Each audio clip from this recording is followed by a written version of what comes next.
Hello everyone, welcome to Career Academy. So in this particular video, we will discuss about the weekly current affairs of 22nd to 28th September 2022. So that is the fourth week of the September. So this kind of the particular video is very much important regarding the UPSC examination, regarding the SSC examination and regarding the defense examination also. Is it clear? So please wait and watch regarding this particular video. So आप last तक बने रहिए, ठीक है। तो आज हम लोग जो डिस्कस करने वाले हैं वो ये सारे के सारे टॉपिक्स हम लोग डिस्कस करेंगे।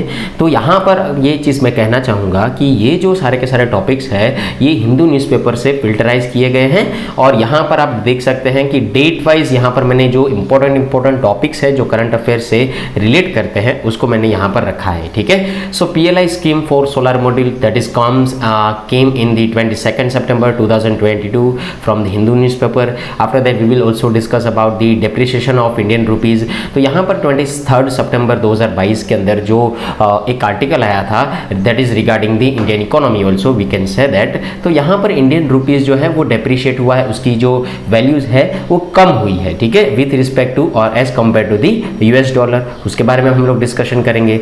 After that the group 4 countries, ठीक है। तो ग्रुप 4 कंट्रीज जो है 24 सितंबर के न्यूज़पेपर में आया था कि why this kind of the particular G4 is very much important regarding the India. और UNSC के बारे में भी यहाँ पर साथ साथ आर्टिकल आया है, उसके बारे में डिस्कस करेंगे। इसरो ने एक साउंड रॉकेट सिस्टम जो है उसको लॉन्च किया है, उसके बारे में बात करेंगे, जिसका नाम है Rohini RH200। Is it clear?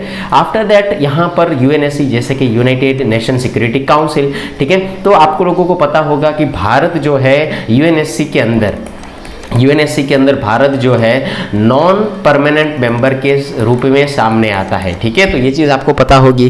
तो यहाँ पर उसके रिगार्डिंग एक आर्टिकल आया था 26 सितंबर 2022 के अंदर। After that the 10% economically weaker section उसको रिजर्वेशन जो दिया गया था उसके बारे में एक आर्टिकल आया था। So you have to know about the static GK also कि यहाँ पर एक्चुअली 10% इकोनॉमिक वीकर सेक्शन जो है तो उसका मतलब क्या है, ठीक है। तो 27 सितंबर 2022 के न्यूज़पेपर में आया था। आफ्टर दैट यहाँ पर 28 सितंबर 2022 को ही यहाँ पर एक सर्वे आया गया कि क्वार्टरली एम्प्लॉयमेंट सर्वे, ठीक है, कि ऐसा सर्वे में कहा गया कि भारत के अंदर जो है वो जॉब में बढ़ोतरी देखने को मिली है, ठीक है। तो उसके रिगार्डिंग यहाँ पर एक सर्वे आया था क्वार्टरली यानी कि 4 भाग एक साल का, क्वार्टरली यानी कि 3 महीने अगर 4 से गिनते हैं तो हम लोग क्या करते हैं उसको एक साल गिनते हैं, ठीक है। तो उसके रिगार्डिंग एक आर्टिकल आया था। तो आज हम इस लेक्चर के अंदर ये सारे के सारे जो इंपॉर्टेंट आर्टिकल्स है उसको डिस्कस करेंगे। तो यहाँ पर मैंने पेज नंबर लगा कर भी रखे हैं कि ये जो न्यूज़ थी कौन से हिंदू न्यूज़पेपर के अंदर कौन से पेज नंबर के ऊपर आपको आर्टिकल मिलेगा, ठीक है। So if you have a hard copy of the Hindu newspaper और if you have a soft copy of this Hindu newspaper so you can identify that this kind of the news over here, ठीक है। तो यहाँ पर article के बारे में बात करते हैं, चलिए डिस्कस कर लेते हैं। PLI scheme for solar modules. तो यहाँ पर एक प्रोडक्शन लिंक्ड इंसेंटिव स्कीम जो है वो गवर्नमेंट के थ्रू लॉन्च किया गया है, यूनियन कैबिनेट के थ्रू इसका प्रोडक्शन जो है वो उसका क्लियरेंस किया गया है। यहाँ पर PLI स्कीम जो है उसकी अगर मैं लागत के बारे में बात करूँ तो 19,500 करोड़ रुपए का यहाँ पर इंसेंटिव जो है सिर्फ और सिर्फ manufacturing for domestic solar cells modules के अंदर ही लगेगा, ठीक है। तो यहाँ पर डोमेस्टिक सोलर सेल के मॉड्यूल को मैन्युफैक्चरिंग करने के लिए 19,500 करोड़ रुपीस जो है यहाँ पर प्रोडक्शन लिंक इंसेंटिव के थ्रू यहाँ पर क्लियर किए गए हैं। ये चीज आप लोगों को समझनी है। आगे जाकर अगर देखा जाए तो रिन्यूएबल एनर्जी जो है वो भारत का फ्यूचर है। भारत का तो सही है पर साथ ही साथ यहाँ पर पूरे वर्ल्ड का जो फ्यूचर है वो रिन्यूएबल एनर्जी ही है, ठीक है। तो हमें यहाँ पर उसको एंकरेज करने के लिए यहाँ पर हम उसका ज्यादातर यूज करें उसके लिए गवर्नमेंट हमें सब्सिडीज प्रोवाइड करती है और इस तरीके की कोई ना कोई स्कीम्स लेके आती है। So as per your examination point of view इस तरीके की अगर कोई स्कीम्स हैं तो उसको आप लोगों को याद रखना है, ठीक है। So this is follow up to ₹500 crore tranche that was cleared in November 2020। तो नवंबर 2020 के अंदर इसको 500 करोड़ की लागत के दौरान इसको पास किया गया था और यहाँ पर उसका एम था कि reducing the industries reliance on China made panels. अब अगर देखिए यहाँ पर एक चीज के बारे में बात करूं कि एक तो होता है इंपोर्ट, ठीक है, और दूसरा होता है एक्सपोर्ट, ठीक है। यहाँ पर हम लोग इंपोर्ट करेंगे यानी कि दूसरे कंट्री से हम लोग अगर कोई चीज मंगवाते हैं तो आपको पैसा देना पड़ेगा, you have to give the money, you have to give the rupees, okay.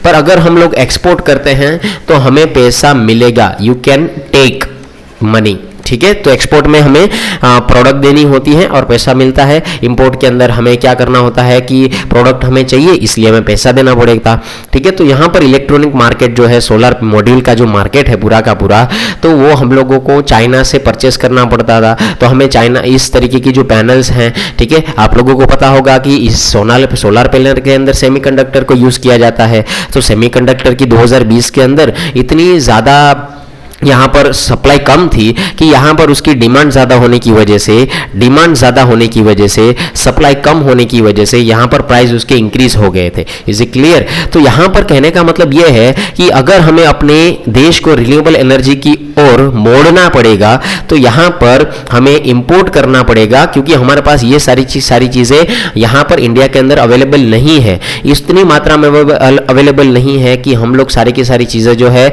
Bye on hand कर सके, ठीक है। तो हमें सारा का सारा जो पार्ट है चाइना से इंपोर्ट करना पड़ता था। तो चाइना से हम लोग प्रोडक्ट तो खरीदते थे पर हमें पैसा भी देना पड़ता था। तो यहाँ पर आप समझ सकते हैं कि हमें बाहर की कंट्री में हमारा पैसा जाता था, ठीक है। तो नवंबर 2020 के अंदर हम लोगों ने जो 500 करोड़ का यहाँ पर जो अलाउंसेस जो है जो यहाँ पर डाल दिया सोलर रिन्यूएबल एनर्जी मॉड्यूल के अंदर, तो उसका एम यही था कि हम लोग इंपोर्ट को रिड्यूस करें और हम लोग अपने हिसाब से सेल्फ रिलायंस करें उसको, ठीक है। तो यहाँ पर चाइना मेड जो पैनल थी उसको हमने इंपोर्ट करना रिड्यूस कर दिया है और हमारा यहाँ आगे जाकर ये भी मोटो है कि हम लोग सेमीकंडक्टर इंडस्ट्रीज जो है उसको बढ़ावा दे और सोलर पैनल इंडस्ट्री को हम लोग बढ़ावा दे। तो इसके लिए यहाँ पर ये स्कीम लाई गई है कि with the second trench of the PLI scheme the government is hoping that about 65 gigawatt per annum, ठीक है। एक साल के अंदर हम लोग 65 गीगावाट पर एनम, यानी कि एक साल के अंदर अगर हम लोग 65 गीगावाट प्रोड्यूस कर सकते हैं तो यहाँ पर हम लोग फुल्ली और पार्शियली इंटीग्रेटेड हो सकते हैं और सोलर PV मॉड्यूल्स जो है उसको हम लोग डेवलप कर सकते हैं, ठीक है। हमारे कंट्री के अंदर उसको इंस्टॉल कर सकते हैं। तो ये सारी चीजें करने की वजह यही है कि हमारा इंपोर्ट रिड्यूस हो और यहाँ पर हमारा जो पैसा यहाँ पर दूसरे कंट्री में जाता था वो दूसरे कंट्री में ना जाकर हमारे उधर ही पैसा रहे, तो दूसरी जगह हम लोग दूसरे सेक्टर के अंदर हम लोग उसको इन्वेस्ट कर सकते हैं, ठीक है। तो ये स्कीम आप लोगों को समझनी है। So that is called the PLI scheme for the solar modules. इसको कहा जाता है production linked incentive, PLI scheme, ठीक है। तो ये चीज याद रखिएगा। आगे बात करते हैं नेक्स्ट के इसके बारे में ही। PLI स्कीम जो है, एक्चुअली PLI स्कीम जो है तो है क्या, ठीक है। तो देखिए यहाँ पर आप देख सकते हैं लाइकली इंटरेस्ट फर्म जैसे कि Coal India, Adani infrastructure, Larsen and Turbo या टूब्रो यानी कि L&T, रिन्यू सोलर, तो ये Tata power, ACME solar, Vikram solar, ये सारी की सारी कंपनियां जो है ये सोलर रिन्यूएबल एनर्जी को बढ़ावा देती है, ठीक है। यहाँ पर PLI स्कीम जो है उसका यही कहना है कि to scale up the domestic manufacturing capability. Domestic का मतलब ये है कि विद इन द टेरिटरी हम अपनी जो मैन्युफैक्चरिंग स्कीम जो है सोलर रिगार्डिंग, सोलर मॉड्यूल के रिगार्डिंग, उसको हम लोग डेवलप करें, अपनी कैपेबिलिटी को बढ़ाए। उससे क्या होगा कि हमारा इंपोर्ट सब्स्टिट्यूशन जो है, हम लोग जो इंपोर्ट करते हैं वो काफी हद तक कम हो सकता है, रिड्यूस हो सकता है और साथ ही साथ एम्प्लॉयबिलिटी जो है sorry for the voice distribution, okay, employability जो है यहाँ पर वो हम जनरेट कर सकते हैं, क्योंकि अगर सारी की सारी चीज़ें हम लोग यहाँ पर बनाने लगे तो यहाँ पर कहने का मतलब यहाँ पर रोजगार मिलेगा लोगों को, ठीक है। तो हमारे इस सेक्टर के अंदर एम्प्लॉयबिलिटी भी बढ़ सकती है।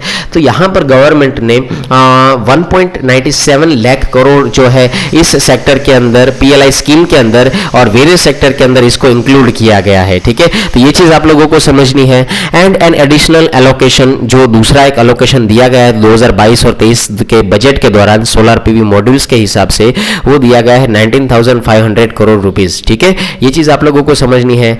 एंड साथ ही साथ अगर मैं बात करूं कि किन किन तीन चीजों को, तीन इंडस्ट्रियों को टारगेट करती है, ठीक है। तो launched in March 2020 the scheme initially integrated the 3 industries, जैसे कि mobile and allied component manufacturing है, इलेक्ट्रिकल कंपोनेंट एंड मैन्युफैक्चरिंग है, एंड साथ ही साथ जो मेडिकल डिवाइसेस है, सर्जिकल डिवाइसेस है, उसको ये 3 इंडस्ट्रीज को टारगेट करेंगे, ठीक है। तो यहाँ पर अगर बात करें कि mobile and allied components manufacturing जो है उसमें भी हम लोग इंपोर्ट करते हैं, इलेक्ट्रिकल कंपोनेंट एंड मैन्युफैक्चरिंग के अंदर भी हम लोग बहुत सारी चीज़ें बाहर से मंगवाते हैं, और मेडिकल डिवाइसेस भी हम लोग बाहर से मंगवाते हैं।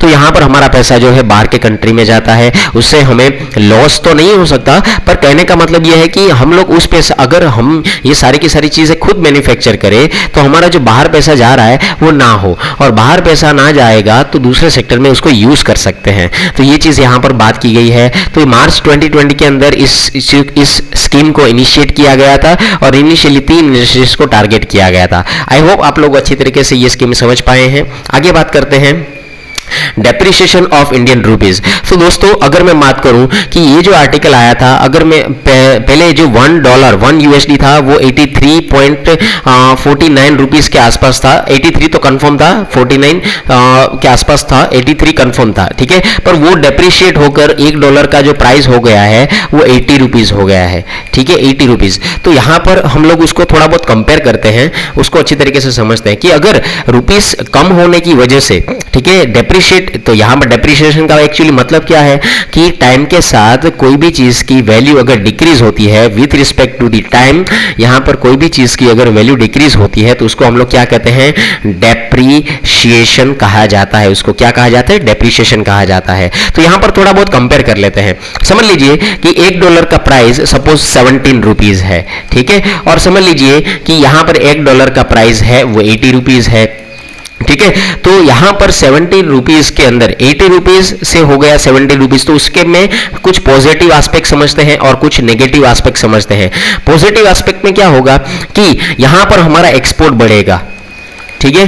कैसे एक्सपोर्ट बढ़ेगा, एक्सपोर्ट कैसे बढ़ेगा दोस्तों, कि समझ लीजिए कि कोई भी फॉरेनर आता है, समझ लीजिए कोई यूएसए से कोई आया, ठीक है, तो यूएसए से कोई भाई साहब आया तो उसको जो प्रोडक्ट चाहिए, ठीक है, उसको सिर्फ उसी प्रोडक्ट का 17 रुपीज पे करना है, ठीक है। यानी कि अगर वो भाई साहब को कुछ प्रोडक्ट चाहिए तो $1 के हिसाब से सिर्फ और सिर्फ 17 रुपीज ही पे करना है। तो अगर उसको कम प्राइस में मिल रहा है, जो पहले 80 रुपीज में मिल रहा था, ठीक है, तो वही भाई साहब को वही प्रोडक्ट पहले जो समझ लीजिए कि 80 रुपीज में मिल रही थी, अभी डेप्रिशिएट होने के बाद उसी भाई साहब को उसी प्रोडक्ट का सिर्फ और सिर्फ कितना रुपया देना पड़ रहा है, 17 रुपीज, यानी कि उसको 10 रुपए का मुनाफा हुआ। तो ऐसी प्रोबेबिलिटी हो सकती है कि वो ज्यादा लेके जाए 10 रुपए के मुनाफे को देखकर, तो यहां पर हमारा एक्सपोर्ट बढ़ेगा, ये चीज हम मानते हैं। पर यहां पर नेगेटिव आउटपुट क्या है, नेगेटिव चीज क्या हो सकती है कि ये इन्फ्लेशन क्रिएट कर सकता है। जैसे कि मुझे अगर पहले मुझे $1 यूएसए अगर चाहिए, मुझे $1 परचेस करने के लिए पहले मुझे कितने रुपए देने पड़ते थे, पहले मुझे कितने रुपए देने पड़ते थे, 17 रुपीज देने पड़ते थे, ठीक है। पहले मुझे समझ लीजिए कि $1 देने के लिए मुझे 17 रुपीज देने पड़ते थे। पर यहां पर अगर मैं बात करूं, अभी मुझे डेप्रिशिएट होने के बाद अगर कहा जा सकता है कि यहां पर मैं इन्फ्लेशन बढ़ा दिया, ठीक है। जैसे कि अगर मैं बात करूं, वन सेकेंड उसको एक बार रिपीट कर लेते हैं कि अगर समझ लीजिए उसका नेगेटिव इंपोर्ट क्या है, तो हमारी जो इंपोर्ट है उसमें ज़्यादा पैसा लगेगा, ठीक है। ज़्यादा पैसा कैसे लगेगा कि यहाँ पर जो पहले 17 रुपीज़ था, ठीक है, अभी उसका यहाँ पर समझ लीजिए कि 80 रुपीज़ हो गया, ठीक है। तो $1 परचेस करने के लिए मुझे अभी कितना रुपीज़ देना पड़ेगा, 80 रुपीज़ देना पड़ेगा। तो यहाँ पर जब भी चीज़ें जो होती है तो वहाँ पर हमें क्या करना पड़ता है, चीज़ों को समझना पड़ता है। तो उसके पॉजिटिव एस्पेक्ट से और नेगेटिव एस्पेक्ट में अगर कहा जाए तो यहाँ पर डिफ्लेशन इन्फ्लेशन हो सकता है, ठीक है। तो ये चीज़ आप लोगों को समझनी है। सो depreciation in rupees is double aged sword of the reserve bank of India, ठीक है। तो जो भी डेप्रिसिएशन होता है तो यहाँ पर उसको दो धारी तलवार के रूप में यहाँ पर बताया गया है। पॉजिटिव आउटपुट क्या है कि हमारा जो इंडिया का एक्सपोर्ट होगा वो इंक्रीज होगा, environment but in an environment of uncertainty and weak global demand and fall in external value of rupees may not translate into the higher export, ठीक है। एक्सपोर्ट बढ़ सकता है, पॉजिटिव एस्पेक्ट ये हुआ। पर अगर यहाँ पर समझ लीजिए कि हमें जब भी इंपोर्ट करना रहेगा, ठीक है, या हमें कुछ चीज़ें जो है बाहर भेजनी रहेगी तो हम कम मात्रा में कम रुपीस के अंदर भेज रहे हैं उसको, तो यहाँ पर इन्फ्लेशन होगा। इन्फ्लेशन का मतलब यही है कि it possesses the risk of import and inflation and may make it difficult for the central bank to the maintain interest rates over here, ठीक है। तो आप लोगों को ये चीज़ समझनी है कि India is also one of the top top importers of edible oils and weaker currency will further escalate imported edible oil prices over here। ठीक है, तो ये चीज को अच्छी तरीके से आप लोगों को समझना रहेगा। आगे बात करते हैं नेक्स्ट न्यूज के बारे में। Group of 4 G4 countries. ठीक है, तो ग्रुप ऑफ G4 कंट्रीज का मतलब क्या है कि यहाँ पर जो 4 कंट्रीज है जैसे कि जर्मनी है, ब्राजील है, जापान है, इंडिया है, ये जो सारे के सारे कंट्रीज हैं वो मेंबर कंट्रीज है किसके, G4 कंट्रीज के। ठीक है, तो ये चीज आप लोगों को समझनी है। तो यहां पर अगर मैं बात करूं कि ब्राजील, जर्मनी, इंडिया और जापान ये aspiring to become a permanent members of the United Nation Security Councils. ठीक है, उसको यहाँ पर परमानेंट होने के लिए भी यहाँ पर इंडिया जो है, पहले अगर मैं बात करूँ, इंडिया जो है परमानेंट मेंबर नहीं है, नॉन परमानेंट मेंबर है यूएनएससी का। तो यहाँ पर G4 के अंदर ये सारे के सारे मेंबर्स जो है उसके अंदर यहाँ पर वो स्ट्रगल कर रहे हैं कि वो यूनाइटेड नेशंस के अंदर अपनी परमानेंट सीट हासिल कर ले। सो G4 countries struggling for permanent seat at the United Nation security council. ठीक है, तो यहां पर ये चीज आप लोगों को याद रखनी है कि ये क्या काम करता है कि पीस मेंटेन करने का काम करता है। यूएनएससी जो है पीस मेंटेन करने का काम करता है, हार्मोनी मेंटेन करने का काम करता है। तो ये जो सारे के सारे कंट्रीज है ये उसी को हेल्प करते हैं। ठीक है, ये चीज समझ लीजिएगा। तो यहां पर 11th पेज के अंदर 24 सितंबर 2022 के अंदर ये न्यूज़पेपर के अंदर ये आर्टिकल आया था regarding the G4 countries. Okay, अब बात करते हैं रोहिणी RH-200 के बारे में। सो रोहिणी RH-200, तो ठीक है, तो ये 2 स्टेज रॉकेट कैपेबल क्लाइंबिंग यहाँ पर साउंडिंग रॉकेट है। 17 किलोमीटर की हाइट के साथ वो बैरिंग साइंटिफिक पेलोड जो है उसको बैर कर सकता है। यहाँ पर पहला और सेकंड स्टेज जो है, ठीक है, वो सॉलिड मोटर के थ्रू उसको चलाया जाता है। यहाँ पर 200 का मतलब ये होता है कि that is in the mm, 200 यानी कि 200 mm। ठीक है, तो यहाँ पर एक 10 mm की अगर मैं बात करूं तो 10 mm यानी कि 1 सेंटीमीटर होता है, 200 mm यानी कि 20 सेंटीमीटर का उसका डायमीटर है। ठीक है, ये चीज याद रख लेना। तो यहां पर समझ लीजिए कि ये रॉकेट है, उसका 20 सेंटीमीटर का ये डायमीटर पूरा होता है। ठीक है, यहां पर रोहिणी जो है उसके 2 वेरिएंट है जिसका नाम है RH-300 MK2 and RH-560 MK3। Okay, यहां पर पीवीसी बेस्ड प्रोपेलेंट जो है, पीवीसी यानी कि पॉलीविनाइल क्लोराइड, उसको यूज किया जाता है प्रोपेलेंट के तौर पर। आगे जाकर यहाँ पर देखा जा सकता है सितंबर 2020 के अंदर आप लोगों ने देखा होगा इसके अंदर STPB का यूज किया गया था। STPB इसका मतलब क्या है? STPB का मतलब क्या है? Hydroxyl terminated polybutadiene. ठीक है, तो पहली बार RH-200 के अंदर न्यू प्रोपेलेंट जो यूज किया गया था वो STPB का बनाया गया था सितंबर 2020 के अंदर, और उसका एक ट्रायल किया गया था और वो सक्सेसफुली भी हुआ था। ठीक है, यहाँ पर पहला और दूसरा स्टेज जो है वो पावर किसके थ्रू किया जाता है, जैसे हम लोगों ने डिस्कस किया, सॉलिड मोटर के थ्रू इसको पावर्ड किया जाता है। यहाँ पर RH-200 रॉकेट जो है वो दोनों स्टेजेस के अंदर, उसके अंदर हम लोग क्या यूज करते हैं, पीवीसी के प्रोपेलेंट यूज करते हैं। यहाँ पर अगर मैं पीवीसी कंपेयर करें प्रोपेलर के साथ और पीवीसी प्रोपेलेंट जो है उसको कंपेयर करें STPB के साथ, तो यहाँ पर STPB जो प्रोपेलेंट जो है काफ़ी हद तक एनर्जेटिक माना जाता है, हाई मैकेनिकल एनर्जी है उसके अंदर, और इंटरफेस प्रॉपर्टी भी उसके अंदर होती है। ठीक है, so and has less defects due to the lower processing temperature over here. ठीक है, तो ये था रोहिणी RH-200। आगे बात करिए, जो आर्टिकल है दोस्तों 25 सितंबर 2022 के अंदर हिंदू न्यूज़पेपर के अंदर पेज नंबर 6 के ऊपर आया है। आप अच्छी तरीके से सॉफ्ट कॉपी या हार्ड कॉपी में उसको देख सकते हैं। आगे डिस्कस करते हैं नेक्स्ट आर्टिकल के बारे में। तो जैसे हम लोगों ने यूएनएससी पढ़ा था, G4 कंट्रीज के बारे में भी सुना, तो यहाँ पर उसके रिगार्डिंग जो आर्टिकल आया था वो 26 सितंबर 2022 के अंदर जो हिंदू न्यूज़पेपर के अंदर पेज नंबर 1 के अंदर ये आर्टिकल आया था। ठीक है, सो permanent membership of India in United Nation security council. तो दोस्तों यहाँ पर आप लोगों ने देखा होगा कि G4 countries struggling for permanent seat at the UNSC. ठीक है, तो उसके रिगार्डिंग ही 26 सितंबर के अंदर एक आर्टिकल आया था कि case for permanent membership of India in United Nation security council. Actually है तो है क्या? ठीक है, तो देखा जाए तो यूएनएससी के अंदर, ठीक है, 10 परमानेंट मेंबर है और 5 नॉन परमानेंट मेंबर है। ठीक है, ये चीज याद रखना, जिसके अंदर यहाँ पर अगर मैं 5 परमानेंट मेंबर है, वेट 1 मिनट, 5 परमानेंट मेंबर है और 10 नॉन परमानेंट मेंबर है, ठीक है। तो हाँ प्लीज इसको करेक्ट कर लीजिएगा, 10 is the non permanent member and 5 is the permanent member, जिसके अंदर कौन कौन है, ब्राजील है, रशिया है, चाइना है, यूके है, यूएसए है, ठीक है। और India is the non permanent member of the UNSC. तो यहाँ पर उसके हिस्टोरिकल एसोसिएशन के बारे में बात करूं तो यहाँ पर India is the founding member of the United Nation, ठीक है। तो इसको चीज को याद रखिएगा।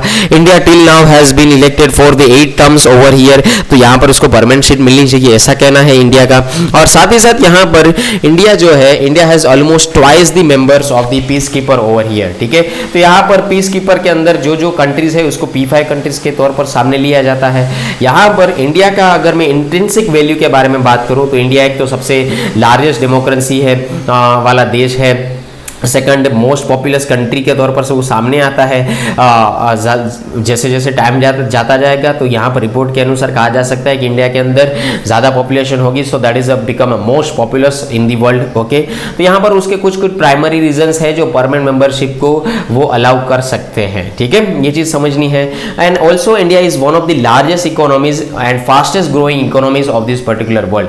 तो यहाँ पर यूनाइटेड नेशंस के अंदर हमारी जो नीड है उससे हमें बहुत ही जियोपॉलिटिकली पोर्शन के अंदर बेनिफिट मिल सकता है, ठीक है। तो ये चीज आप लोगों को यहाँ पर याद रखनी है। So case for permanent membership of India in the United Nation security council. आगे बात करते हैं इकोनॉमिक वीकर सेक्शन के बारे में। तो यहाँ पर जो 103rd कॉन्स्टिट्यूशन अमेंडमेंट एक्ट 2019 आया था एंड उसके अंदर जो आर्टिकल 15 और आर्टिकल 16 को अमेंड किया गया था और article 15 close 6 and article 16 close 6 को यहाँ पर जो इंसर्ट किया गया था उसके अंदर ही इकोनॉमिकली वीकर सेक्शन के बारे में बात की गई है, जिसको 10% का रिजर्वेशन दिया गया है। अगर यहाँ पर मैं दूसरे कम्युनिटी के बारे में बात करूँ, दूसरे कास्ट के बारे में बात करूँ तो scheduled caste, SC, scheduled tribe, ST and social and educational backward, SEBC, ठीक है। अगर यहाँ पर उन सभी को देखा जाए तो इन सभी का रिजर्वेशन को मिलाकर ऑलमोस्ट 49.5% यानी कि ऑलमोस्ट 50% का रिजर्वेशन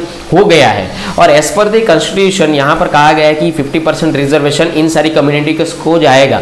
तो अगर मैं इकोनॉमिकली वीकर सेक्शन को 10% का रिजर्वेशन देता हूँ तो ओवरऑल कितना रिजर्वेशन हुआ, 60% रिजर्वेशन हुआ।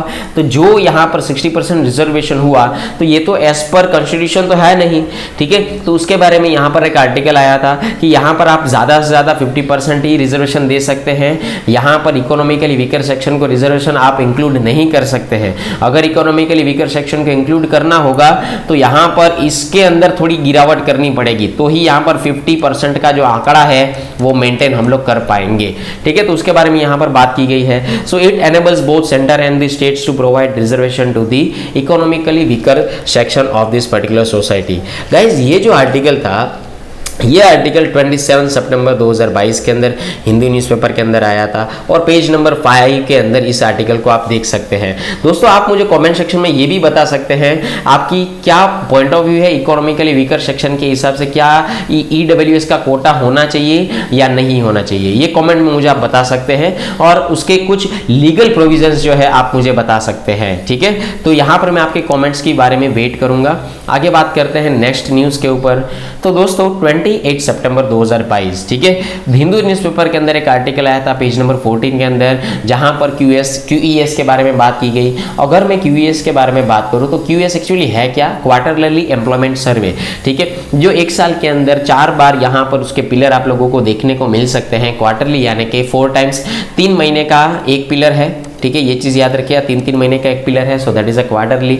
तो यहाँ पर 4th राउंड जो है जैन से लेकर मार्च 2022 तक of the quarterly employment survey, तो यहाँ पर all India quarterly establishment based employment survey, जिसको कहा जाता है AQEES, ठीक है, उन्होंने जब भी लेबर ब्यूरो के थ्रू जो एक डेटा रिलीज किया था, जो डेटा रिलीज किया जाता है लेबर ब्यूरो जो ministry of labour and employment के अंडर काम करती है, तो ये सारी चीजें उससे हमें पता चली कि ओवरऑल एम्प्लॉयमेंट जो है वो बढ़ चुका है, ठीक है, अगर देखा जाए तो यहाँ पर, ठीक है। An estimated of total 3.18 crore workers are engaged in 5.31 lakh establishment during the 4th round, ठीक है, 4th राउंड यानी कि क्वार्टर जो चौथे क्वार्टर का यहाँ पर बात की जा रही है उसके अंदर यहाँ पर 3.18 करोड़ जो है यहाँ पर लोग को एम्प्लॉयमेंट्स को वो मीट कर पाए हैं, ठीक है, ये चीज़ याद रख लेना। And compared of the total of 3.14 crore in the third quarter, तो तीसरे क्वार्टर के अंदर 3.14 का आंकड़ा देखने को मिल सकता है और चौथे क्वार्टर के अंदर ये आंकड़ा बड़ा है। इसका मतलब यहाँ पर एम्प्लॉयमेंट जो है वो बड़ी है, ठीक है, ये चीज़ समझनी है। सो सेक्टर वाइज फिगर की अगर मैं बात करूँ तो मैन्युफैक्चरिंग सेक्टर के अंदर 38.5% की बढ़ोतरी हुई है, एजुकेशन सेक्टर के अंदर 21.7% की बढ़ोतरी हुई है। यहाँ पर information and technology, business processing outsourcing जिसको हम लोग कहते हैं बीपीओ, उसके अंदर 12% की बढ़ोतरी हुई है, ठीक है। और हेल्थ सेक्टर के अंदर 10.6% की बढ़ोतरी हुई है। पर सबसे ज़्यादा जो बढ़ोतरी की गई है एम्प्लॉयमेंट के अंदर वो कौन से सेक्टर के अंदर है? मैन्युफैक्चरिंग सेक्टर के अंदर, इसके अंदर सबसे ज़्यादा बढ़ोतरी हुई है, ठीक है। तो आई होप आप लोगों को ये सारी चीज़ें समझ में आ रही है। उसको एक बार फिर से हम लोग रिवाइज कर लेते हैं कि आज के लेक्चर में आप लोगों ने कौन कौन सी चीज़ें समझी, ठीक है। So PLI scheme for solar module, PLI scheme जो है ये सोलर रिन्यूएबल एनर्जी को बढ़ावा देने के लिए लाई गई है गवर्नमेंट के थ्रू। यहाँ पर पीएलआई स्कीम जो है उसके अंदर 19,500 करोड़ की यहाँ पर इंसेंटिव जो है लाई गई है। उसके बारे में अगर मैं बात करूं नेक्स्ट न्यूज़ के बारे में, तो यहाँ पर रुपी जो है डेप्रिशिएट हुआ है। रुपी का जो पहले प्राइस था वो $1 = 83 पॉइंट समथिंग था, ठीक है। पर अभी यहाँ पर जो प्राइस है वो $1 = 80 रुपीज़ के पास पहुँच गया है, ये चीज़ समझ लेनी है, ठीक है। आगे बात करते हैं G4 कंट्रीज़ के बारे में हम लोगों ने जाना, यूनाइटेड नेशन सिक्योरिटी काउंसिल के बारे में जाना। यहाँ पर हम लोगों ने रोहिणी RS 2000 जो है 200 जो है उसके बारे में हम लोगों ने समझा, 200 का डिनोशन क्या है वो समझा। यहाँ पर आप लोग मुझे ये बताइए कमेंट सेक्शन के अंदर कि साउंड रॉकेट का मतलब क्या है, ठीक है। यहाँ पर आप मुझे कमेंट सेक्शन के अंदर साउंड रॉकेट की डेफिनेशन फाइंड आउट कर समझकर मुझे आप कमेंट सेक्शन कर सकते हैं, कमेंट में लिख सकते हैं कि what is the meaning of the sound rocket, क्योंकि ये रोहिणी RS 200 जो है वो एक साउंड रॉकेट है, ठीक है। ये चीज़ आप लोगों को समझनी है, जिसके प्रोपेलेंट जो है पॉलीविनाइल क्लोराइड एंड HTPB यानी कि हाइड्रोक्सिल टर्मिनेटेड पॉलीब्यूटाडाइन से बनाए जाते हैं, ठीक है। और हाइड्रोक्सिल टर्मिनेटेड पॉलीब्यूटाडाइन जो है काफ़ी हद तक एनर्जेटिक है, हायर मैकेनिकल है और इंटरफेस प्रॉपर्टी भी उसकी ज़्यादा है। और यहाँ पर जब भी वो काम करता है तो ये लोअर टेम्परेचर को प्रोड्यूस कर सकता है, ठीक है, ये चीज़ याद रखनी है। आगे बात करते हैं यहाँ पर permanent membership of India United Nation security council के अंदर जो हम लोग ने मुहिम चला रखी है कि हमें परमानेंट सीट चाहिए, उसके बारे में हम लोग स्ट्रगल कर रहे हैं। तो ये उसके रिगार्डिंग आप लोगों ने आर्टिकल समझा, जिसके अंदर 10 नॉन परमानेंट मेंबर है और 5 जो है परमानेंट मेंबर है, ठीक है। तो आप मुझे कमेंट सेक्शन में क्या बता सकते हैं कौन कौन से कंट्री जो है यूनाइटेड नेशंस का सिक्योरिटी काउंसिल के अंदर परमानेंट मेंबर के रूप में सामने आते हैं, ठीक है। नेक्स्ट बात करते हैं, हम लोगों ने समझा इकोनॉमिकली वीकर सेक्शन रिजर्वेशन जो है उसका कौन सा आर्टिकल है, कौन से क्लोज है, 10% दिया गया है। यहाँ पर 10% दिया गया है तो इश्यू क्या है, क्योंकि हमें मेंटेन करना है 50% का आंकड़ा, पर यहाँ पर अगर देखा जाए तो टोटल रिजर्वेशन का आंकड़ा जो हो रहा है वो 60% के आसपास हो रहा है। तो ये थोड़ी चीज़ें आप लोगों को यहाँ पर समझनी है। आगे बात करते हैं क्वार्टरली एम्प्लॉयमेंट सर्वे के बारे में जाना कि एम्प्लॉयमेंट रेशियो जो है बढ़ा है जनवरी से लेकर मार्च 2022, ठीक है। तो that is a 4th round over here quarterly employment survey का, जिसके अंदर यहाँ पर 3.18 का आंकड़ा देखने को मिल सकता है। और मैन्युफैक्चरिंग सेक्टर जो है उसके अंदर सबसे ज़्यादा एम्प्लॉयमेंट देखने को मिला है as compare to the education, as compare to the information technology and as compare to the health sector, ठीक है। तो ये चीज़ आप लोगों को यहाँ पर समझनी है। So that's it for this particular session. I hope you all are enjoy this session. So we will meet for the next session and if you are like this particular video, so please like it and share with your friends and family members over here. So मिलते हैं next session के दौरान and I am also waiting for your comments and answer. Please दोस्तों यहाँ पर engage होइए तो हमें पता चलेगा कि आप प्रिपरेशन चल रही है, कैसे चल रही है, और आप हमें कमेंट सेक्शन के भी अंदर आप अपने डाउट्स पूछ सकते हैं, ठीक है। सो मिलते हैं नेक्स्ट सेशन के दौरान, तब तक के लिए थैंक यू, जय हिंद, जय भारत, बाय बाय।